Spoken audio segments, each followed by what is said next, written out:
with all the cybersecurity talk, what actually happens when you're breached? Let's talk to an MSP who was during the Kaseya incident. Robert Cioffi joins me on this extended bonus episode of The Business of Tech.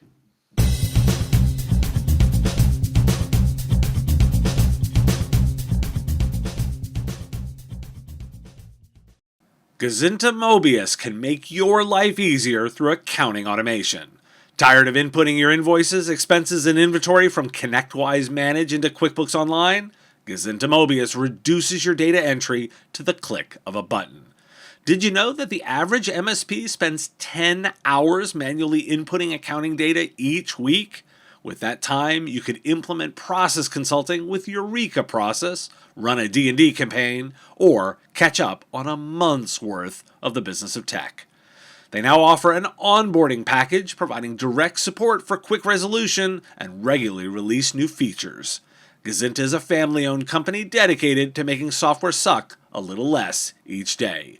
Visit them at gozynta.com. Well, Robert, thanks for joining me to talk about your experiences through the Kaseya breach. My pleasure, Dave. So let's set the stage. I'm going to do a quick summary for listeners who should be well familiar with the story, but let's set the story here. Because on July 2nd, 2021, IT software provider Kaseya was a victim of a ransomware attack. The attack was described as a supply chain ransomware attack, leveraging a vulnerability in Kaseya's VSA software, and it targeted multiple MSPs and their customers. The hackers exploited a particular software vulnerability within Kaseya VSA, which is now known as CVE 2021-30116, which allowed them to conduct a widespread attack across several MSP customers. The way they did it was they infected all of the victims via an automatic software update that delivered the REvil ransomware package. The package then encrypted all the systems that it touched across the networks, impacting roughly 50 MSPs and between 800 and 1,500 of their customers before Kaseya shut down their cloud and issued a shutdown directive for all on-premise systems. Correct. Now, we all know this stuff from the background. Kaseya's internal team was working with security experts to determine what happened, and they did alert law enforcement and government security agencies and did work with both the FBI and with CISA during the process. The hackers demanded a ransom of $70 million to offer blanket decryption for all victims and $5 million to each of you, like owners like you. Yep. To give a timeline, later, in late July, Kaseya released a universal key that decrypted all the systems, although REvil themselves disappeared from the internet on July 13th. Mm-hmm. And at this point, 2 foreign nationals were arrested on October 8th, and one faces charges in Texas. Correct. But Robert, you are the CTO and co-founder of Progressive, and you're one of the companies that was hit by the breach. I really appreciate you joining me to talk about that. But that's just the timeline broadly. I want you to make this tangible for as an individual provider. Give me a sense of your operational timeline, kind of how it fits in the story now that we've heard the larger piece. Right. So great job on breaking down, exactly what happened there. So we were one of the, and I know the number varies or fluctuates between 50 and 60. It's an estimate of how many Kaseya VSA customers like my company, my MSP, was affected by that. So it was July 2nd, as you said, and what we would learn later on forensically. We did not know at the time that at 10:49 a.m., Yaroslav Vasinski and his 2 cohorts, there were, I think, 3 individuals involved as an affiliate spearheading this attack. They exploited the vulnerability within Kaseya to bypass all authorization. No administrator password or 2FA required. They walked right past that, uploaded the REvil Sodnokibi package into our server, uploaded a script, pushed it out to 2,500 endpoints. That was across 80 of our customers in 200 physical locations, because we all have customers that have multiple sites. And those sites were spread out across the 4 time zones in the contiguous 48 United States. So it was around 12 o'clock-ish, and I did something incredibly unusual as either a business owner or as an MSP. I don't know which, but I decided to have, you got it, lunch. Right, I know, it's weird, noon. Go have lunch. I never do that. Sometimes I'm eating something at 3:30 and people are like, "Oh, you're having a late lunch." I'm like, "No, this is breakfast." So it was, it was because it was a relatively light day, July 2nd, 2021. Weather here in New York was absolutely fantastic, and the forecast was amazing for the next couple of days. 10 best days of the year. If you're from the Midwest or the Northeast, you know that, winters like kind of suck, winter blues. You really look forward to these kinds of days.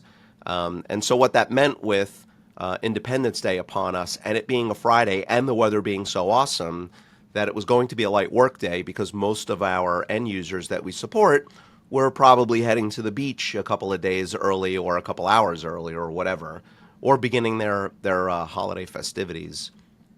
So, and that's where all our minds were. So I was in the kitchen, like I said, around 12, ate lunch. It was 12:20-ish when looking out the door of my kitchen down a long hallway that traverses the office, I could see my director of operations, Jay, traverse the top of the stairs, turn the corner to start walking down the hall. And now he's, just because of the physical situation, he's now walking towards me about 40 feet away. But I could instantly recognize that something was really terribly wrong. His gait, his walk was just funny. There was just, I could see an expression on his face that made me think that somebody had died. And it's literally what I explained to an engineer who happened to be in the kitchen with me, who could not see Jay because his back was towards the door. I said, "Holy shit." Sorry for the French. I don't think that's French, by the way. Holy shit, I think somebody just died. And so I got up out of my seat to approach Jay, thinking really kind of two simultaneous thoughts. I'm either here now going to comfort him in this terrible time that he is experiencing, or I'm going to be the recipient of some really bad news that I just don't want to hear, right? Your mind races through all of the permutations of almost like you opening the door and there's two police officers standing there. They don't even need to say anything. You know that like the worst news possible is about to get dropped on you. So those are the sort of two thoughts were running through my head, and neither of them felt very good. So I met Jay, and I said, "Jay, obviously something's wrong. Like, what's going on? What's wrong?" And, Jay and I have a long professional relationship. We're friends, we work tightly together. There's nothing that we can't say to each other, and he couldn't look me in the eye. I had to put my hands on his shoulders and, try to draw him back in to the conversation and orient him. I'm like, "Come on, Jay, like it's me." Like I leaned down into, like I got close to him. I said, "What is wrong? Like what's going?" And here I am still thinking like he's about to tell me that like my somebody from my house just called, with some really awful news about my kids or my wife or whatever. And he looked at me, and he didn't quite deliver that terrible of news, but it certainly hurt and was a really, the start of a very tough couple of months after that. He said, "Robert, all of our customers are ransomwared." Now, if you're an MSP and you hear those words, it's a little too surreal to process, right? Number one, everybody says, "Well, that's the worst nightmare." Yes, and we'll talk more about what transpired. But it's almost too impossible for your brain to kind of wrap around. It's almost like saying, "Hey, go count the amount of grains of sand there are on a beach." Like, where do you even start, right? Like, how do you even tackle a problem like that? And so my brain really quite couldn't understand what he was saying, even though I could hear the words. So I insisted, "Jay, what do you mean all of them? Which ones? Like, it can't be all of them. That's just an absurd impossibility." And he looked at me again and said, "No, Robert, all of them." And he started to rattle off names one by one. And subconsciously, I think he elected to start naming names of our largest accounts, right? He named at least 10 of our top 15 accounts as he just started naming one after the next after the next. And it was like these, giant dominoes landing on me, like pancaking me, crushing me deeper into the ground. Every name that I heard, I just felt I could almost picture in my mind the amount of revenue that they generated, the sometimes decades long relationships that I've had with these people, the people themselves that either run or own the organizations or that work there. I felt my own even reputation, meaning our reputation as a company and my individual reputation, just start getting crushed by all of these dominoes. And then something else weird happened, Dave. I started to realize my senses started to pick up things that were going on in the office. I can now hear and see other conversations of people on phones saying things like, and I'm going to paraphrase here a little bit, hold on a second, I don't know what's happening. Let me get an engineer for you. Please calm down. I know you're upset. We'll get those systems back up and running as soon as we can. I heard somebody else say something like, I think there's a system-wide issue going on. We're looking into it. People are standing. People are certainly not smiling or laughing. There's a certain amount of tension that has really built in the office. And so if you picture outside in the world, in Yonkers, New York that day, of these gorgeous blue skies, beautiful, picturesque, perfect 10 best days of the year weather, but inside our office, and I know it sounds cliche and it sounds like I've watched too many movies, but the sky darkened inside our office. And that's where the walls just started closing in on us. I started to feel claustrophobic. I felt like I couldn't breathe. So one of the things I did was I just grabbed Jay and we went to my office just so that I could sit down. And if you're seeing me now, this is exactly where I was sitting 2+ years ago, staring at the screen right in front of me, logging into Kaseya VSA, trying to figure out what the hell's going on, dialing with the cell phone. Jay's on his cell phone. I got my desk phone here, pulling in multiple texts, like what, just trying to understand and uncover what is going on. But you know what, Dave? In my heart and in my head, I knew exactly that this was an RMM attack.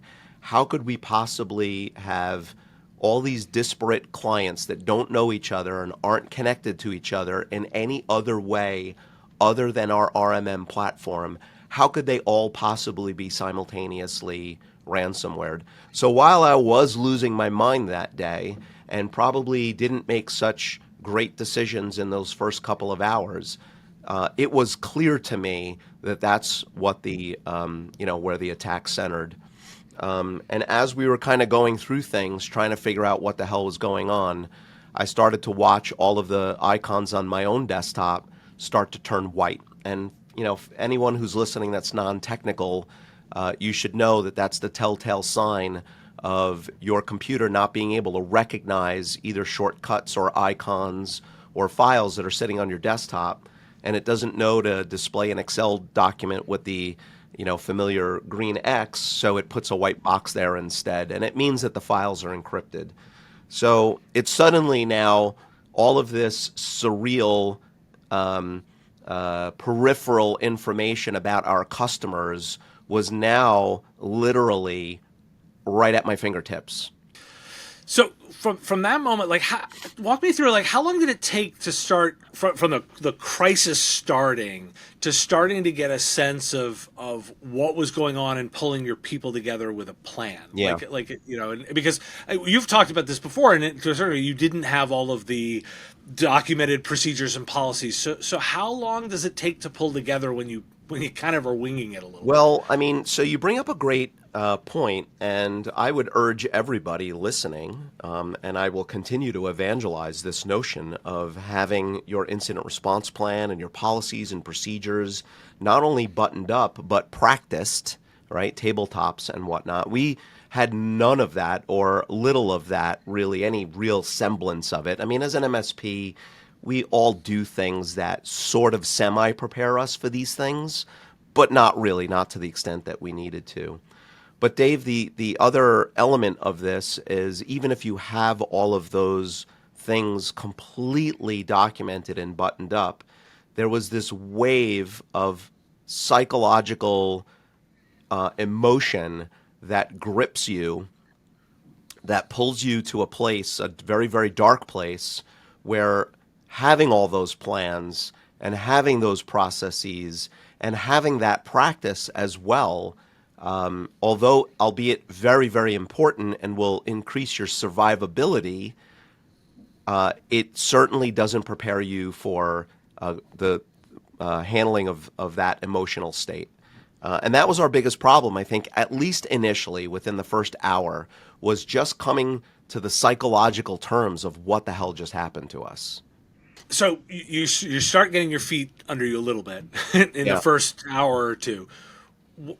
How long till you're moving to from the thinking to at least pulling together our next steps, even if they're just communicating? Like, how Yeah. long does it take, and what are your first couple of moves? So, first couple of moves that were unpracticed and because of our lack at the time of not being prepared, or our lack of preparedness, was really just making as many phone calls as we possibly could to as many experts as that I could think of.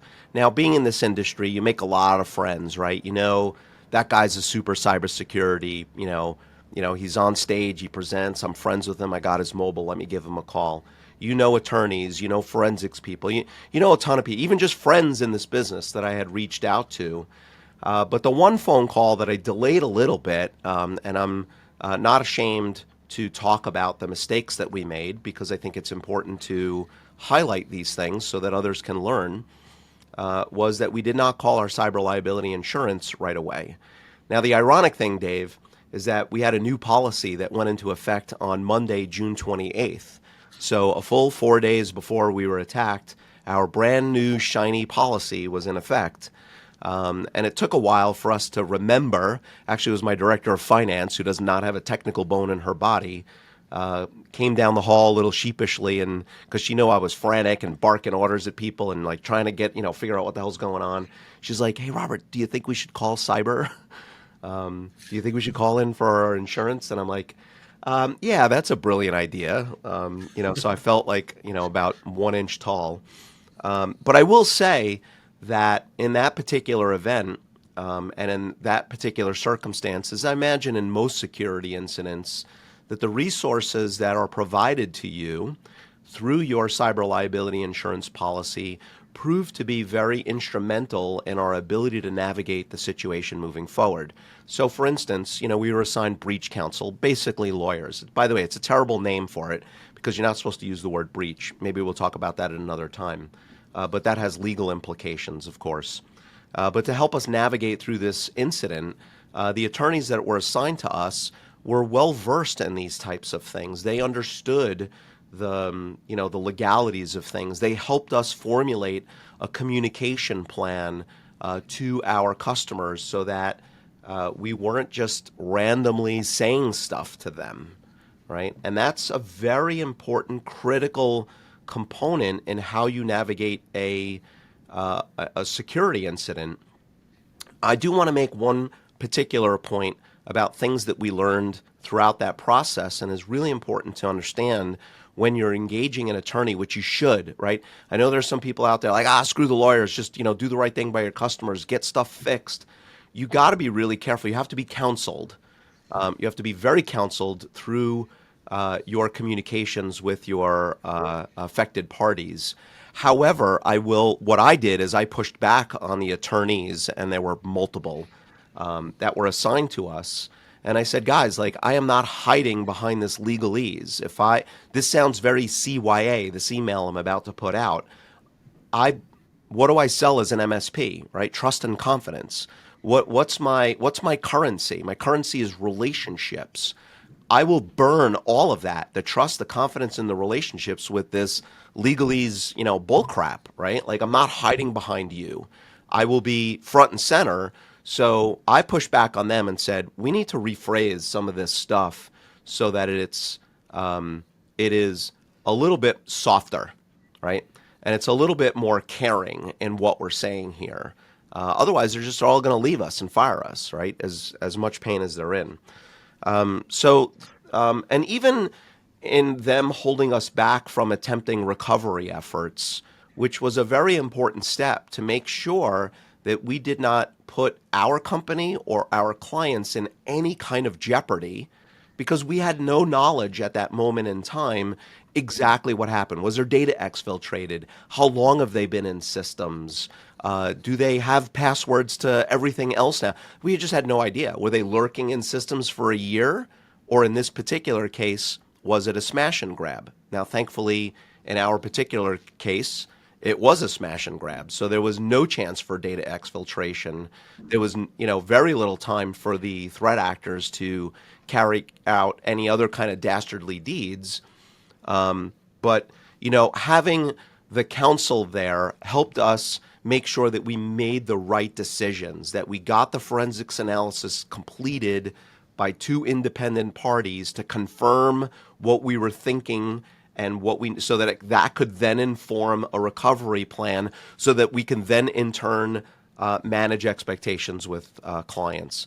And obviously I am way watering down like those first 72 hours is essentially what I just described to you of what we had to go through to get to that point, because we just don't have hours to talk about it. But that's essentially some of those initial steps that had to take place.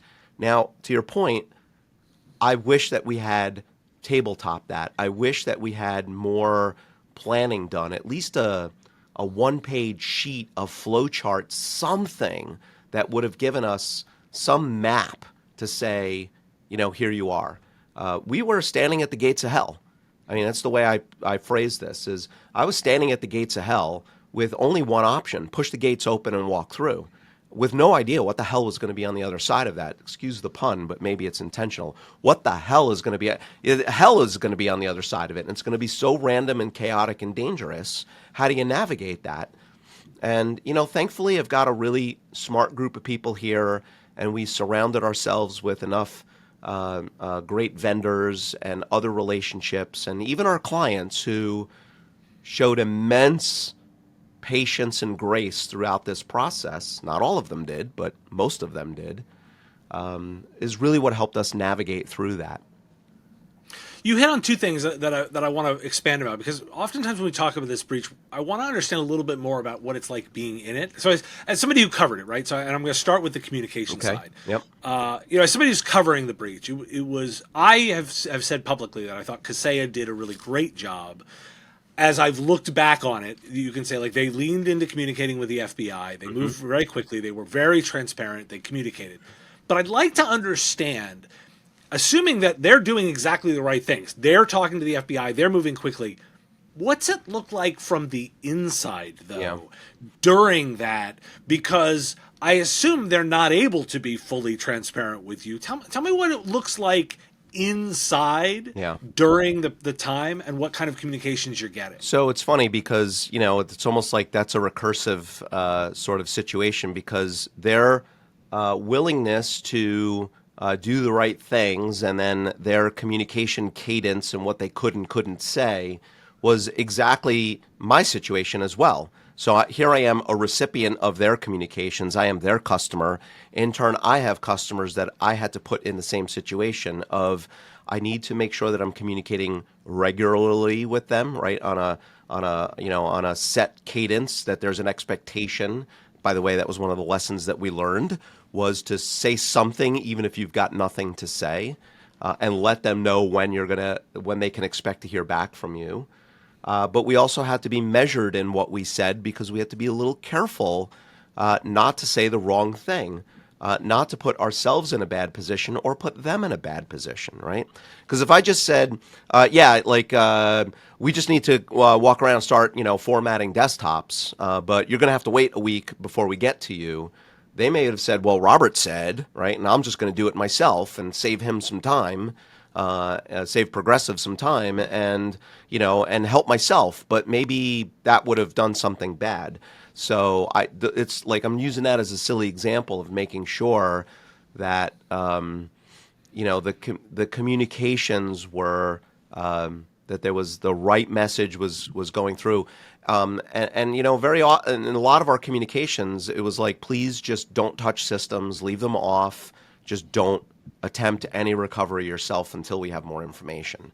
And that sucks, right? It sucks if you're the customer and you're running I don't know, a financial advisory firm and you got 20 people standing around that can't communicate with customers, right? What do you like? That's really like, I'm waiting for Progressive to get back to me. Like, what does that mean, right? So, we were very sensitive to that fact. I think Kaseya did, I would agree with you. I think they did a good job on communication.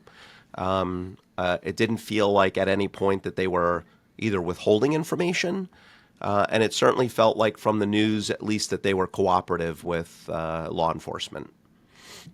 Were you ahead of the process for their universal decryption key? Like what at what point were you doing something Yeah. or moving versus we found out they did end up getting one. They offered it out there. Were you part of that? How did the recovery look?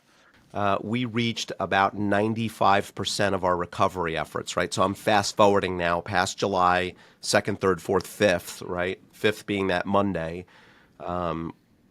I'm now going out to, I think when the key was, I don't remember the exact date, but the key was released about maybe 2 weeks-ish after that.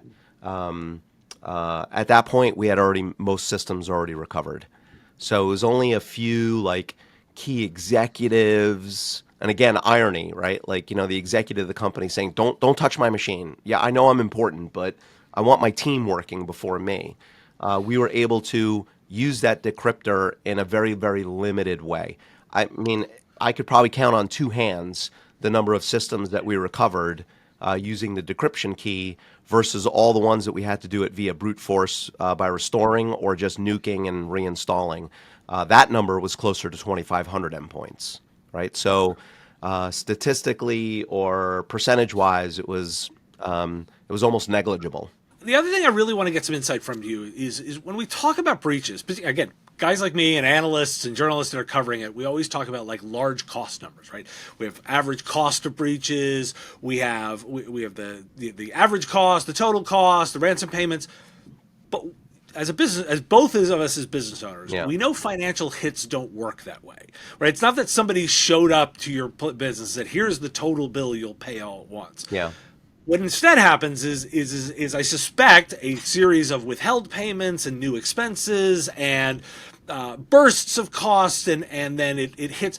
Walk me through how the actual financing of managing this and the hit to the business look Yeah. to make it more realistic. Well, one part of the story which we haven't gotten to yet that we should really talk about is the power of community. Because in my mind, our cybersecurity protection that we think about in terms of an MSP is missing a layer that's not seen in any framework or really openly talked about, right? You got all these different tools and layers of protect. Well, community is a layer of protection that it needs to be in there.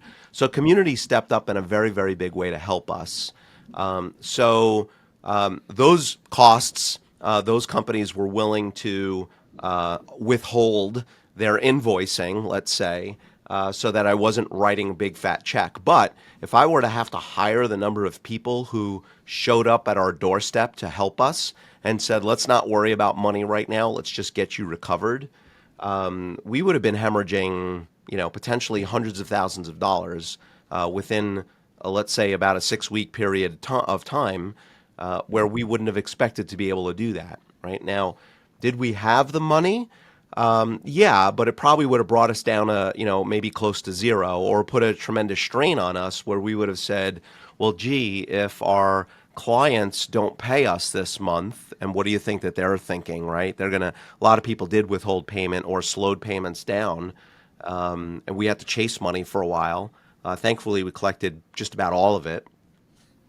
But still, I mean, it puts a huge problem on your cash flow. And at the time, I probably had a low six-figure biweekly payroll. So that's a lot of money to not have to cover. So we were thankfully able to navigate those finances, at least those more hard costs. And then we were paying out, overtime and other things to our own employees. And then if you really want to factor in the true cost of this, then you have to think about client loss, right? And is that 1 month's MRR? Is it 12 months? Like, how do you put a number on that, Dave? Like, I'm still even wondering how do I put a loss on that, right? I lose a customer that's paying me 10 grand a month, as a for instance, and that's an actual number. Somebody walked, they were paying us around 10 grand a month, and I had multiples, by the way, of that. What's the value of that? Is that 10,000? Is it 20? Is it 120? Is it 240? Like, how do you amortize that? Because we generally don't lose customers, right? I would say the lifetime value of that customer probably would have easily exceeded $500,000, just that one. So what was I don't know, maybe you've got a better answer than I do, but it's the total loss is very difficult in my mind to calculate. In the first 2 weeks, are people slowing on payments, stop payments? How long does that slowdown last? 3 months, 6 months, 9 months? Give me a sense of how it shifted from the regular pattern of your business. Yeah, I mean, we recovered everybody within 17 calendar days from July 2nd. So by around July 19th-ish, July 20th-ish, we had about 95% of systems fully restored. So, was there a reason for people to withhold payment? Technically, no, but some people did. So it did put a cash crunch on us, but thankfully, because I think they recognized that we were working so hard and brought in so many other hands to help us that they couldn't stop paying us. So we did have a few accounts that decided to, slow pay us, and there's one in particular that ended up terminating their agreement with us. So there was, $30,000-$40,000 worth of back pay that was disputed at the very end of the agreement, which ended in like somewhere in November. They eventually paid, but again, it's like that crunch on your cash flow. But Dave, I want to like bring it back to, I think thankfully in our case, we were in business for 28 years. We had such tremendous, long-standing relationships with people that I think most of our customers looked at this and said, "Hey, they're a victim and we're a victim too. We can't not pay these guys, right? We got to keep things flowing." So the other piece that I think is important to hear about your story is talk to me a little bit about the community involvement. Like you made a bunch of calls and a bunch of people went in. Tell me what happened there. Right. So I started calling friends in our IT Nation Evolve community, our peer group. A few specific guys that I also knew were on Kaseya as well, just like we were with on-premise. Thankfully for them, they were not affected for whatever random reason, because I think that's what it was. It was more randomness. Um, uh, there was one guy in particular who, by the 5th of July, put out an email blast to our group, basically saying, like, "Come on, guys, everybody rally. Like, we got to get on, we got to get to Yonkers. We've got to get to New York. We've got to, show up ourselves, and we've got to bring engineers with us."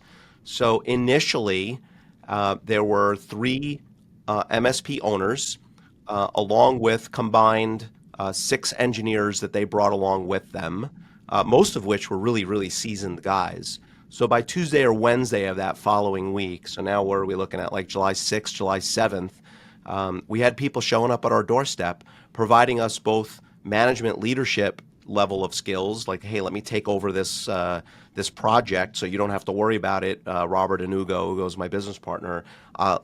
We could hand that off to somebody who we trust, right? That could run with something. And their engineers were just out in the field integrating themselves with our own team. But what that did was it opened up the floodgates for many others to show up. And all in all, we had about 27 different either MSPs, and I mean like real MSPs, right? Not just, a trunk slammer, and subcontractors that helped us with recovery efforts at one point or another. And those are just direct service providers. Then I'll add in that we had companies like Axient and ConnectWise and Huntress and our IT Nation Evolve friends, both not just members but within the community itself, and Pax8 that either provided us direct technical services or helped in some other way. through that recovery effort. So I'm incredibly humbled, Dave, by the. You know what? Let me back that up a little bit. I think I always knew in my heart and in the back of my head that should anything ever bad happen to any one of us, that of course we're going to step up and help us. Dave, you and I met what? I mean, shit, it's got to be like 15 plus years ago, maybe Easy. more. Maybe almost At pushing 20. maybe pushing 20, right? And back in Microsoft, like probably worldwide partner conferences, right? And, if something bad happened to you and there was a call out, like we need help, somebody's got to fly or drive to where Dave is, many of us would respond to that call because it's like a weird fraternity or sorority. You're blood brothers and sisters in this community. And I didn't really understand that or I should say explicitly, until the day came when I needed everybody's help. And the way they showed up en masse was so humbling to me. It still brings me to tears to even just think about it. And I'm going to give you a really quick example where somebody showed up at our doorstep, and I thought my director of ops knew him, and he thought I knew him. And we set him off to go work. And Jay turns to me and says, "So how do you know Jim?" And I'm like, "I thought you knew Jim." Well, apparently this guy, Jim, brilliant, seasoned guy, showed up at our office because a friend of his told him about what happened to us. And this guy from Iowa gets on a friggin' plane and spends 15 straight days here helping us. I mean, who does that? What industry can you point to that says people will show up en masse like that just to help? I don't know. I don't know. I don't know if another industry has that sort of sense of community. And that's when it really impressed in me that we've got to figure out a way to codify or organize community response as part of our cybersecurity defenses. So that's what I want to ask you to close out here. So tell me a little bit about what you've invested in with CompTIA and what you're up to there on the response team. Right. Thank you for that. So it was August of 2021 when I was having these philosophical sort of reflections on what was happening to us and just trying to process everything. And the amount of people who just kept asking me more and more every day about what happened and were really leaning in and interested in hearing what I had to say, that I had to do something, like I said, to organize or codify that response. So just instinctually, I registered the domain msp911.org, thinking that I was going to somehow put up a page where, sort of that break glass in case of emergency. And if you're an MSP and you're not thinking clearly, like I wasn't, like we weren't, that you could go someplace and say, all right, look, here's at least a playbook, a guideline, right? That was the genesis of the idea. But I'm going to fast forward a bit and say that I had met some folks over at CompTIA that had a similar kind of idea, not quite even as half-baked as mine, but we decided to park the domain in CompTIA's hands. So I donated it to them, and they've put some resources around this, and we've created a leadership committee. I am the chair. Matt Lee from Pax8 is the co-chair. There's an impressive number of people. If you go to msp911.org, you'll see everybody's name that's a part of this. And there's probably some names that are helping that are not actually officially listed there as well. But we finally launched the website this past August of 2023, where it is now live with a phone number that someone can call in the event of a security incident, and we'll provide that coaching and mentorship to help walk and navigate through that. We just want you to feel at minimum that you've got a friend that you can call and talk through stuff, right? This is what the attorneys told me. What do you think? Well, here's what I experienced. And you make a decision for yourself, right? Or, hey man, Dave, have you thought about food? What about giving your technical team a break? You can't push it that hard. Is everything okay at home, right? So we've built a whole, what we called our field tactical guidelines document that will help a first responder, in our case, help you, the victim, navigate this. Now, ultimately, Dave, what we would love to get to is the ability then to also dispatch engineers. As you might imagine, there's some legal snafus with doing that, with liability and confidentiality and a lot of other stuff, but we're determined to be able to also then say, Dave, you need some help. We're going to start shipping you bodies. So, is this an opportunity for people to get involved? Like, how can people volunteer, help out? What are you looking for? Yeah. So the website also has an intake process or form for those who want to kind of raise their hand and volunteer.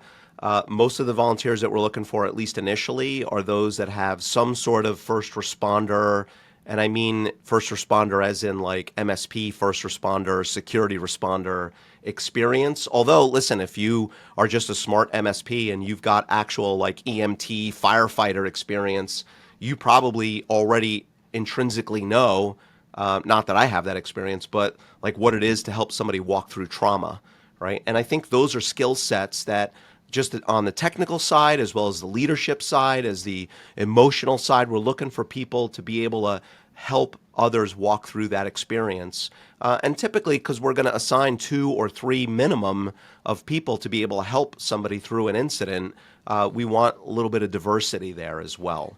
So that's initially, I mean, then ultimately, and I really hope that we can get to this, is where you'll be able to also commit technical resources, either remotely or willing to get on a plane and get somewhere. So, Robert, in the hope that nobody has to go through what Yeah. you've gone Yeah, through, we joke about that. sort of a final Yeah. thought, like, what do you want listeners to know about this experience that they should take away, so that in a way that they either don't have to go through this themselves, or at least knew more of what you wish you knew?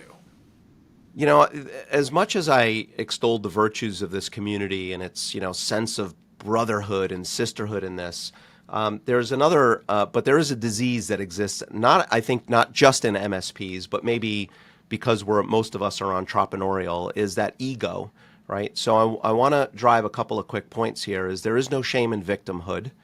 And there is strength in vulnerability. So if you are ever a victim, you must open your mouth and say something. Don't feel that you are exposing yourself as being weak. No, you are actually showing your strength by saying, I'm a victim and I need some help, right? Because if you don't do that, the chances of you surviving the event on your own quietly are probably very low. I was incredibly fortunate that I had some pig-headed friends that insisted on coming here, even though initially I told them no, right? And I realized what folly that was to refuse that. And ultimately, the biggest takeaway here is that if we lock arms together, we can fight back these threat actors. I can't fight them alone. You can't do it. Even some of the smartest ones of us technically cannot combat these international threat actors, not one-on-one. If they wanted to destroy me personally, they probably could. But what they can't do is they can't stop the rising tide that lifts all boats, right? So and that's ultimately what I'm trying to evangelize, and what my mission is to rally the community to come together in ways even beyond just what I did with MSP 911, right? But in other ways as well. We've got to openly talk about it. So don't hide.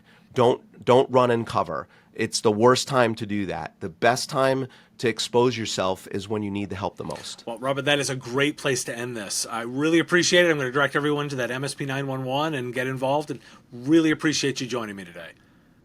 Thank you for the opportunity, Dave, to tell a little bit about my story and get the word out. I'm teaching my first class over 5 weeks, starting on January 9th, 2024, Build Skills to Transform Your Business. Week 1 teaches you how to forecast tech trends for a competitive edge. Week 2 sharpens your decision-making and tech adoption. And in Week 3, we master the financial metrics like ROI and TCO to ensure your investments pay off. Week 4 is all about compliance and risk management, and Week 5 lets you piece it all together to create strategic roadmaps for your business. Designed for both seasoned pros and those aspiring to break into the field, join me for this 5-week class. Link in the show notes to find out more. The Business of Tech is written by me, Dave Sobel, under ethics guidelines posted at businessof.tech. This episode was edited and produced by Picture This Video. If you like the content, please make sure to hit that like button and follow and subscribe. It's the free and easy way to support the show and help us grow. You can also check out our Patreon, where you can join the Business of Tech community at patreon.com/MSPradio, or buy our Why Do We Care merch at businessof.tech. Finally, if you're interested in advertising on the show, visit mspradio.com/engage. Thanks for listening today, and I will talk to you again on the next episode of The Business of Tech.